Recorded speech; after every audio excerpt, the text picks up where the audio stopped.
I'm Greg Hunter. Welcome to USAWatchdog.com. With us, a real treat. I used to work before I start.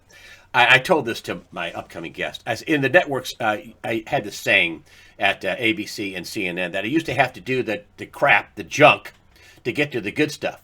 And now I don't have to do that.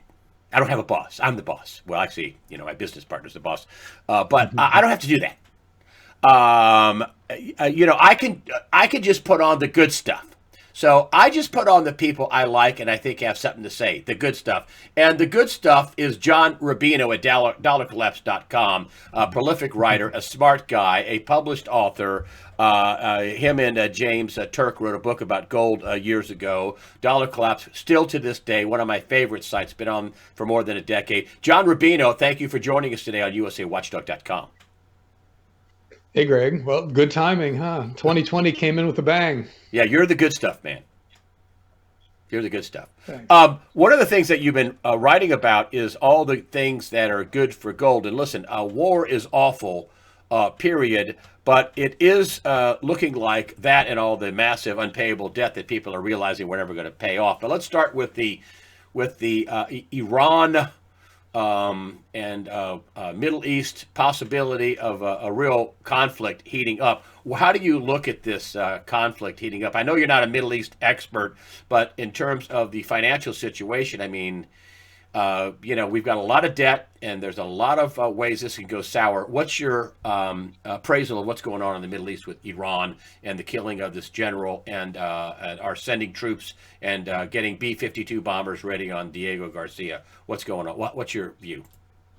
Well, my view of the Middle East is that everything we do, going all the way back to the 1950s at least, makes things worse in the Middle East. I don't see why we're there in the first place, and we so clearly don't understand who should be our friends and who should be our enemies and what we should be doing to make that region a better place. So this looks like the continuation of that pattern. And I'm not saying Iran is run by good guys or anybody else there is run by good guys. I'm saying that we don't understand what we're doing there. And this is a good example of that. One of the frustrating things about this is that one of my favorite things about Trump was that he kept us out of stuff. His impulse was never, or at least so far, has not been to just go in bombing and start taking people out. And I thought that was a positive aspect to his personality, but he's also a counterpuncher.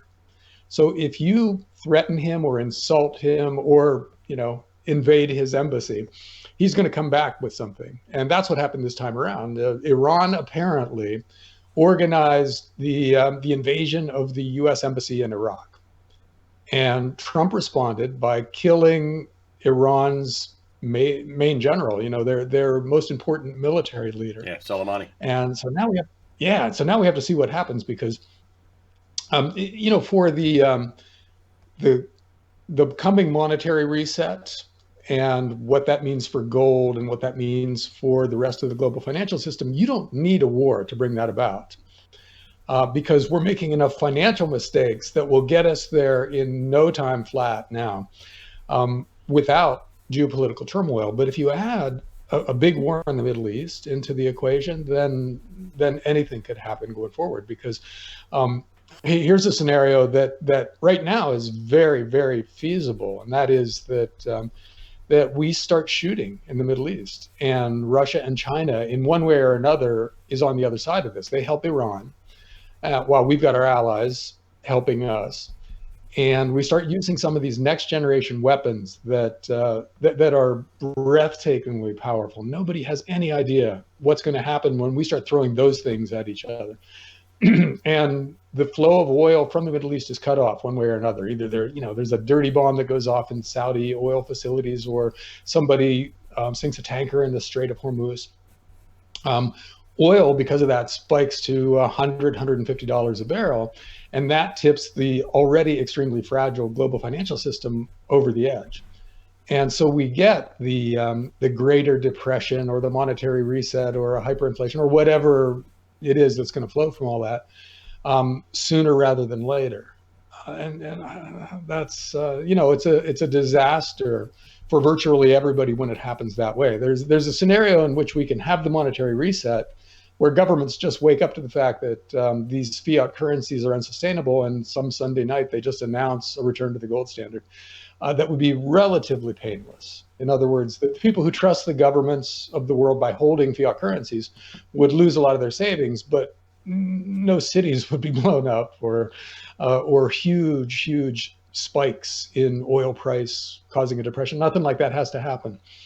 But we can also get there via a war in the Middle East or somewhere else. And now it's more possible that that is how it plays out, just because we're blundering around in a place we don't understand. Well, some people say, America, the world, the West needs a war, and I say, and listen, I'm not, I'm not pro-war, I'm not anti-Iran, but the nuke deal was a complete fraud, and I don't like people telling me it's a real deal when nobody signed it and people were bribed.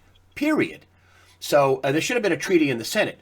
But with all the sanctions on Iran, they're doing terrible. Inflation is like, I don't know, multiple 20, 30% or 40%. It's awful. Things are going bad. And I'm thinking, I don't think, the West are the only ones that need a war to take people's mind off things. I think Iran Mm-hmm. would, is also angling for a war. I don't want one. But what you're saying is that all the ducks are in a row for a war. I got a call from Charles Nenner, who said that, hey, listen, the war cycles are heating up. He predicted that gold and silver would turn up in the next cycle. Ding. And he also has been talking about the war cycle turning up, and he called me and said, hey, it's going straight up right now. So your fears, according to one of the best geopolitical cycle guys in the world, Charles Nenner, are well founded. Yeah. Well, and this isn't unexpected or anything. When you screw up your finances, it's normal for geopolitical problems to flow from that. And like you said, part of it is that when a government is going bankrupt, the people in charge are afraid of being blamed for that.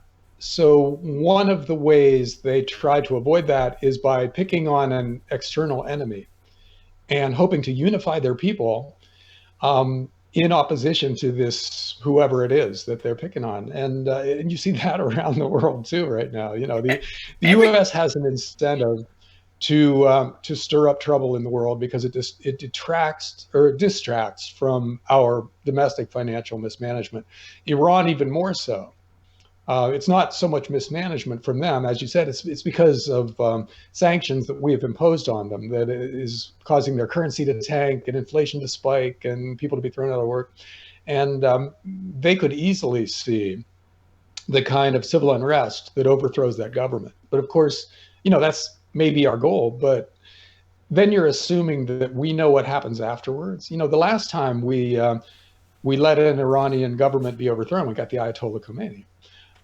This time around, who knows? We could get ISIS.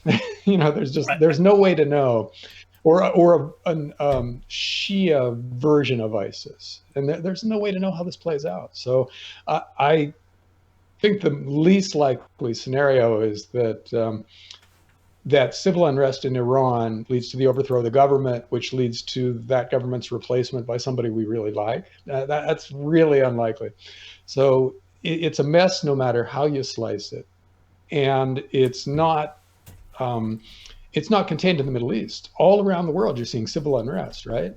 People are taking to the streets for no apparent reason and threatening to overthrow governments. And the underlying reason for all of this is that. Let me give you the dynamic, because this is interesting and you don't see it very often out there. But when governments borrow too much money, it slows down domestic growth. It leads to people being thrown out of work, and those people threatening to vote for new leaders. So the leaders who are in place respond to that with easy money. In other words, they lower interest rates, they run big deficits in the hope that gins up economic growth and puts more people back to work and satisfies everybody. But what easy money actually does is enrich the already rich, because it sends financial asset prices higher, and the guys who own financial assets are already rich. So you get widening disparities between the rich and poor. You get greater inequality. This angers people even more, and leads to more civil unrest and leads to governments cutting interest rates even further and running even bigger deficits. So you get this feedback loop in which the only policies the governments have to try to avoid or delay civil unrest actually creates more civil unrest down the road. And so you're seeing it everywhere in the world right now, almost.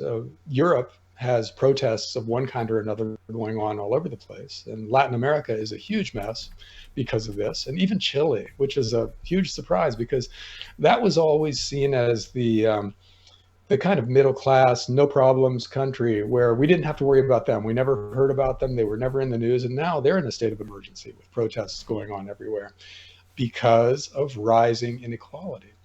And rising and the fact inflation. that there's no fix for that. Yeah. And you know, this is this. You also wrote a piece about this is before this really got fully percolated about all the good, I should say, the good signs that gold will be finally priced more fairly, because we all know it's been suffocated and manipulated by the central banks, although they're buying it like crazy. But you're saying that there are all kinds of signs that, you know, we're getting close now. And gold is a sign that, you know, gold's going up, and there's all kinds of signs that gold's going to go up more. Tell me about all the signs that looks bullish for gold. Well, yeah, the trends that are in place now are terrible for basically everybody except the holders of real assets. And gold and silver are the main monetary real assets. In other words, things that governments can't just make more of on an electronic printing press. They tend to go up in value relative to the local currencies that are being inflated away. So the backdrop for gold and silver, you know, the big macro trends is really bullish.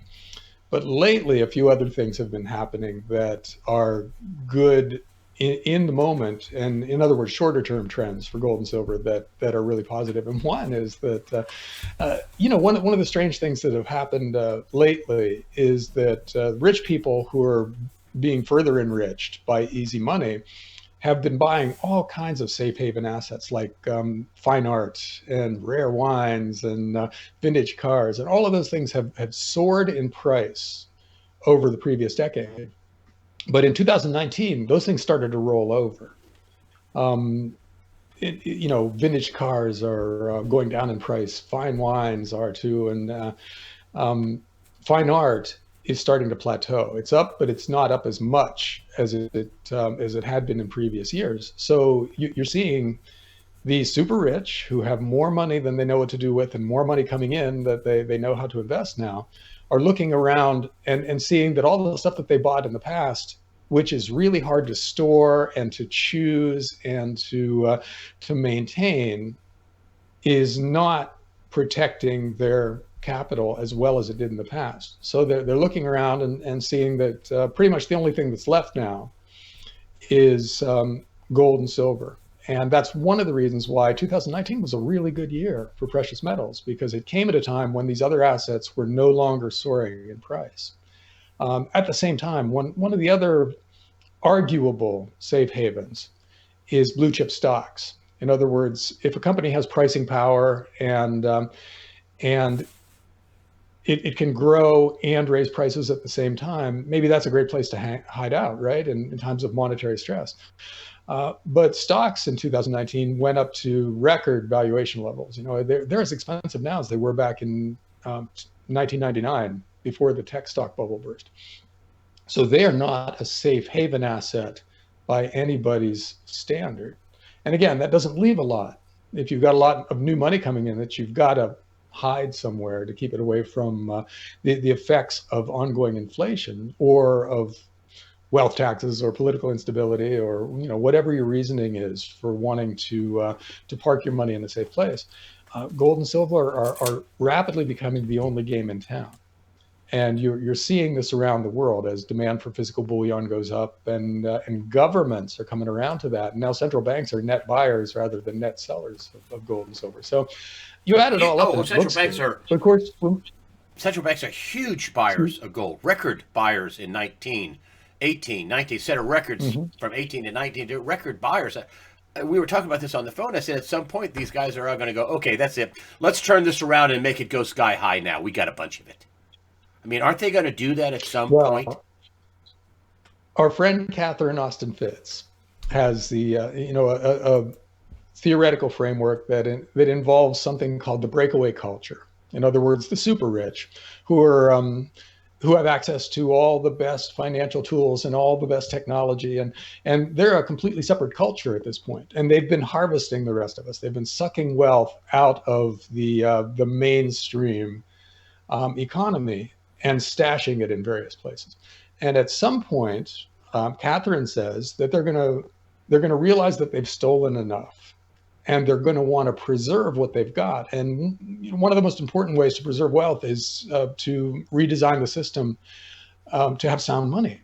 So maybe they will go back to some kind of an asset-backed money, and it might be the gold standard, it might be something else, but something that is stable rather than continuously inflationary. And if they go back to a gold standard version, which is the simplest, easiest way to reintroduce sound money, because we've already done it. We know how a gold standard works. It would have to be at a gold price of $10,000 or so an ounce. That's it. Rickard to says. balance out all the paper money. Yeah, Rickard says that's only if you have a partial backing. He says it could be much higher. Yeah, if you And go to Rickards full has talked backing. about it could be much higher. And Rickards is no kook. I mean, he's a 4-time best-selling author. He's a brilliant guy, and he's also in those circles. So I think that's where they're going. They're going where gold's not going to be 1,550 or 60 or whatever it is, today. They're not going there. They're taking multiples, exponents higher. I mean, the rich are. That's what it looks like to me. Well, yeah. To do this, for that scenario to play out, it would have to be at a much higher gold price.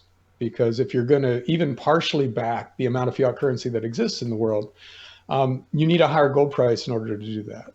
Because there's a fixed amount of gold in the world, and the only thing that changes in terms of monetary systems is the price of gold. So you revalue it much higher, which is to say you devalue your currency versus gold. And that allows you to back your currency with gold in a sustainable way.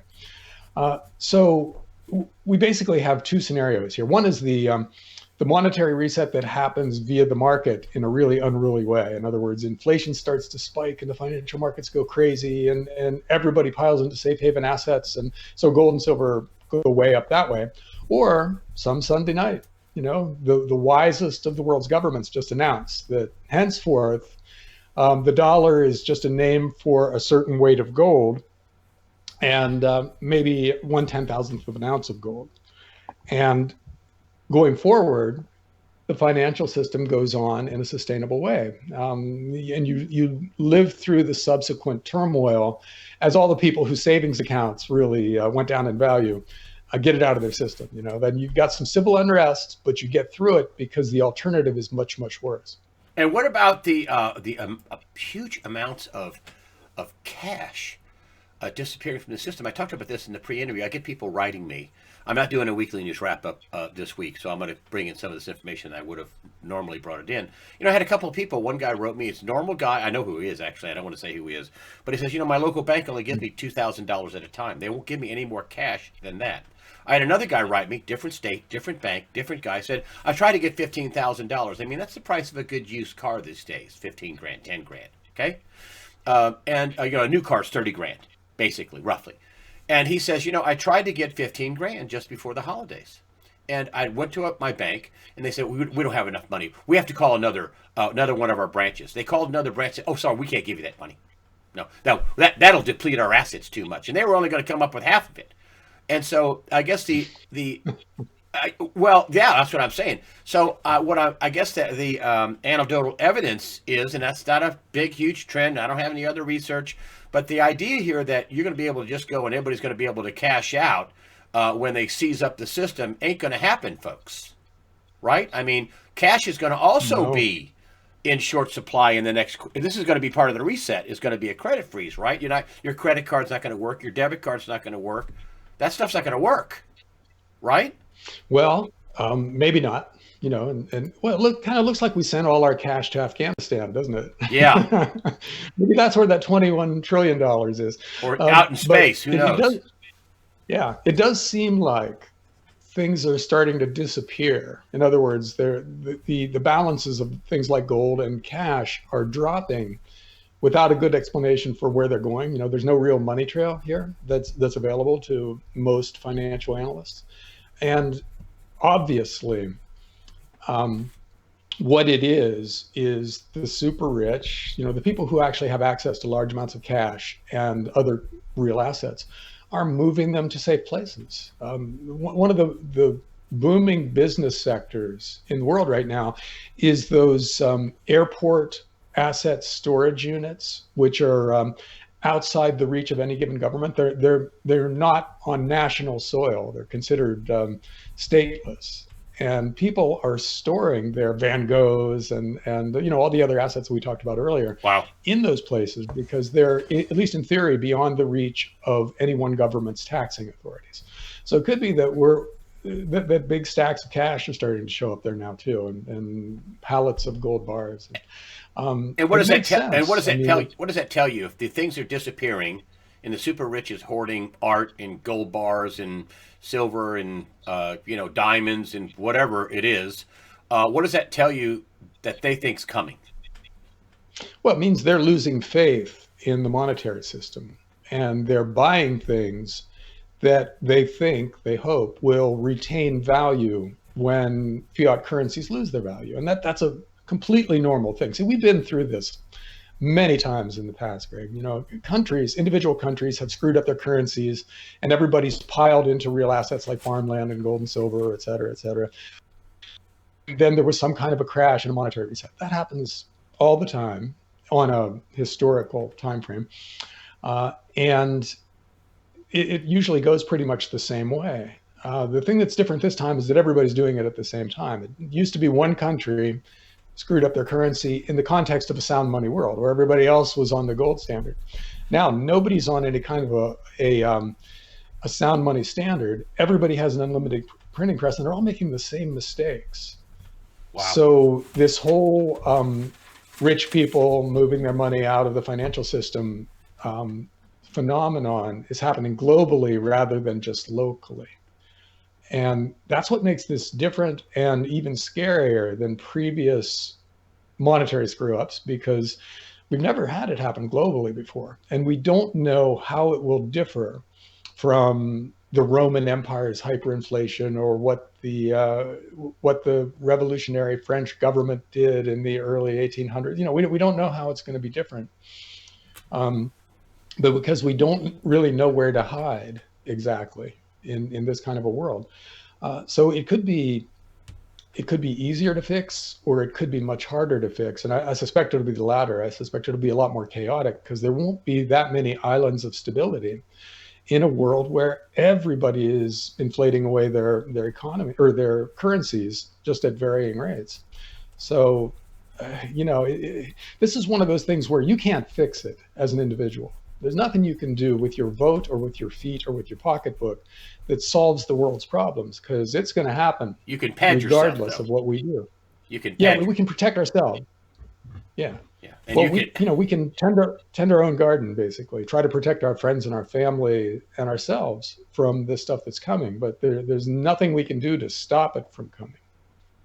I know you started a lot of people, and myself included, thought this was going to go break down a long time ago, and then we Shazam, in 2017 we find out there's 21 additional trillion just printed up, according to Dr. Mark Skidmore at Michigan State University. That's a bona fide number. If you don't want to believe it, fine, then you can believe in unicorns if you like, but it's a real number. So it's 40 trillion the day the president put his hand on the Bible to walk into office. That's what he had, we all thought that this would go faster. Then we have the repo facility now back in full swing and oversubscribed, so that's not fixed. And Michael Pinto just came on and said, listen, everybody's waking up to the fact we're never paying the money back. We're just going to print money to pay off the bonds to keep them from defaulting until the money goes poof. But one of the things you said to me in the pre-interview was, we're getting close, aren't we? All the signs are there are getting close. Give me some of the signs that we're getting close to the end game here. Well, I will, but with the caveat that I've said that a few times in the past, and to me, it has felt like it should have ended a long time ago. So I really don't have much credibility when it comes to the timing of this stuff. But Yeah, but a lot the just current to your sign, wait. I just want to say one thing. To your credit, and a lot of other people's credit, nobody in their wildest dreams thought that they would do crazy stuff with the money, interventions, criminal activity, manipulations in the silver market, gold market, futures market, volume discounts to central banks, printing up trillions and trillions of dollars off book and silo in it. Of course, nobody in their wildest dreams would have ever. This is something out of out of some a cartoon world that turned it to real. So just so you aren't beating yourself and wearing a hair shirt too much, nobody in their wildest dreams thought they would do the crazy cartoonish things that they would do. But anyway, back to we're getting close to the cartoon becoming reality. Tell me how that happens. I want to yeah, just take up for you, man. okay. Okay. Okay, well, it turned out that an unlimited printing press is a really good tool for fooling people, and that's what's happened in the last decade. We've manipulated interest rates via central bank monetary printing presses to allow people or to induce people to think that things are actually better than they are now. As for why we're getting towards the end, one of the big ones we've already talked about is central bank buying of gold. They used to be net sellers. Now, the most powerful financial institutions in the world are net buyers of precious metals, which implies they think the end is near for fiat currencies, because gold doesn't pay interest. So if you trust fiat currencies and you're a central bank and you want your reserves to grow, you should be buying the bonds of other governments and letting the interest accrue so that your reserves increase rather than just putting gold in the vault. But that central banks are doing less of that now and more of buying gold and putting it in their vaults implies that they think we're close to the end of the process. And the amount of debt that we're accumulating around the world and the rate at which we're accumulating it has started to accelerate lately. In other words, we're 10 years into, well, actually 11 years now into an expansion. And usually that's a time when governments are in pretty good shape financially because everybody's working, they're all paying taxes. So governments are taking in enough money to either shrink their borrowing or to run actual surpluses and pay off some of their debt.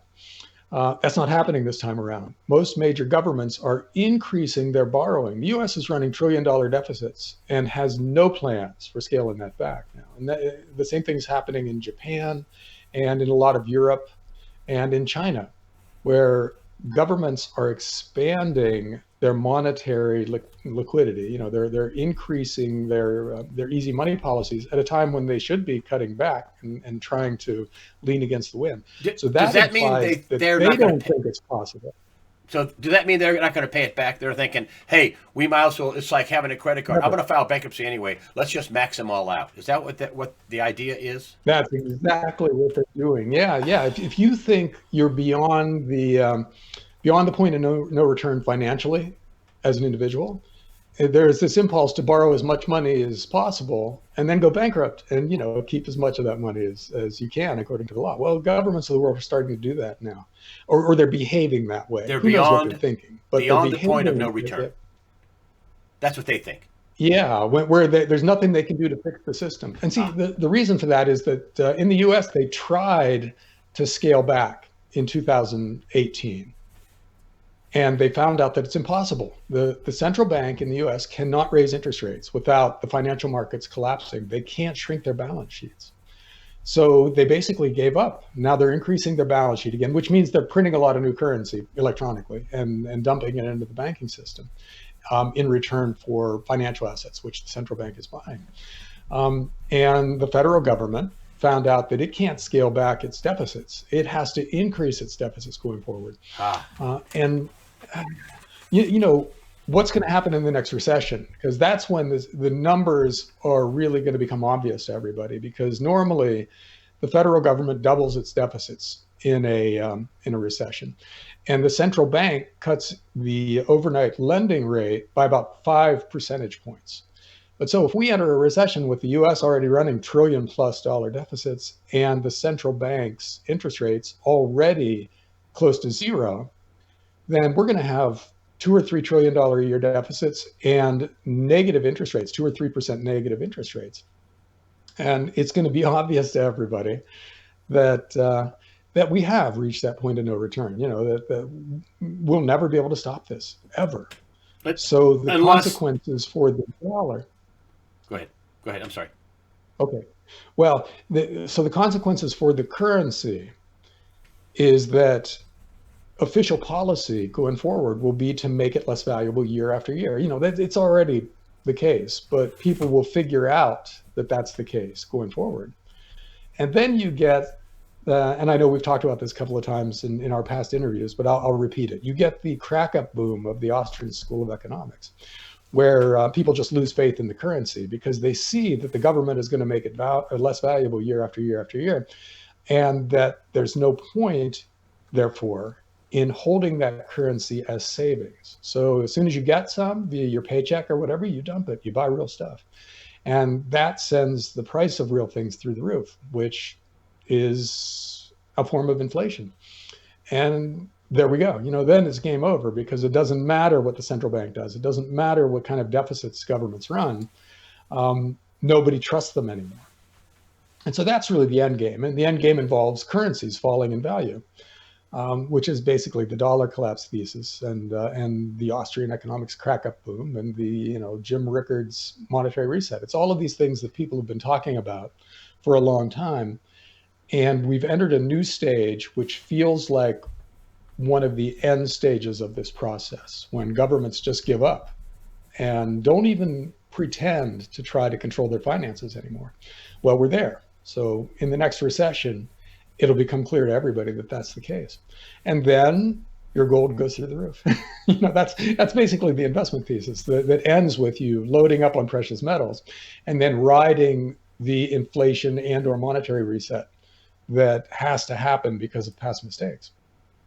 That pretty much sums it up. That sums up your thesis that's been going on for a long time, and then you throw in the war, the wild card of possible war and turning global, and you got a cartoon world on steroids. Yeah, you got a nightmare world when all that happens. Yeah, I mean, if we're already having a financial crisis and then we have a geopolitical crisis where we're literally at war with China and Russia, it's unimaginable. I can't even factor that into a scenario for financial asset prices or anything. It's just too crazy. And hopefully it's never going to happen because, I have two sons who are still young enough to be sucked into something like that. So it's personally terrifying to me. And then, as somebody who's trying to figure out what happens in the financial system, that complicates things beyond my comprehension. I just have no idea what the world would be like then. And it wouldn't be good. It would be unpredictably bad. But And that's not the kind of world you want to live in, where it's terrible and unpredictable at the same time. one of my simple messages at USA Watchdog is own your stuff, get ready, and stay ready. Own your stuff. Don't take leverage out. Notice I didn't tell people Hmm. sell all your stocks. I did tell people to own your stuff. I mean, if you want to be in the stock market, it better be money you can lose. It better be money where your brokerage can go under and you go, okay, I've got other money. I'm good. I got my house paid for. I got car titles. I'm good. I mean, you better own your stuff if you're going to be out there in the brave new world of the stock market where MF Global can happen, where the brokerage. Yeah.